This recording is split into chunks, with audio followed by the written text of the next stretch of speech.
London বৈঠকের পর নির্বাচন নিয়ে সন্দেহ কেটেছে বিএনপির। যদিও নির্বাচন বানচালের জন্য বিভিন্ন মহল থেকে ষড়যন্ত্র হচ্ছে এমন অভিযোগও রয়েছে দলটির, তবুও সব ছাপিয়ে সঠিক সময়েই নির্বাচন অনুষ্ঠিত হবে বলে আশা নেতাকর্মীদের।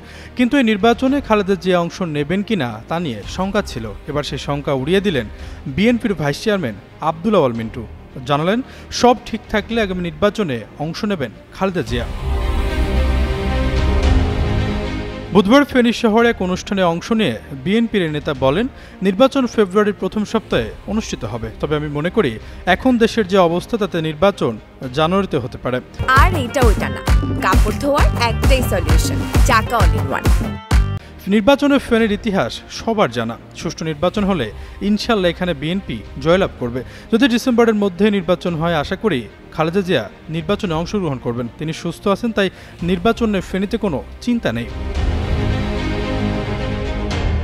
বিএনপি নির্বাচন চাওয়া নিয়ে দলের ভাইস চেয়ারম্যান বলেন, 2 যুগ ধরে যদি নির্বাচিত সরকার না থাকে তাহলে মানুষের অর্থনৈতিক ও জীবনযাত্রার মানোন্নয়ন হবে না। নির্বাচনের সঙ্গে জড়িত থাকে একটি সরকার যারা জনগণের কাছে দায়বদ্ধ থাকে। বিগত 19 বছর আমরা আন্দোলন, সংগ্রাম, অত্যাচার, নির্যাতন সহ্য করে আসছি। কেউ যদি বলে আমরা হঠাৎ করে নির্বাচন চাচ্ছি, বিষয়টি সঠিক নয়। একটি দেশের সরকার যদি জনগণের কাছে দায়বদ্ধ না থাকে তাহলে তারা কোনোভাবেই ভালো কাজ করতে পারবেন না। তাই আমরা চাচ্ছি নির্বাচনটা দ্রুত হোক।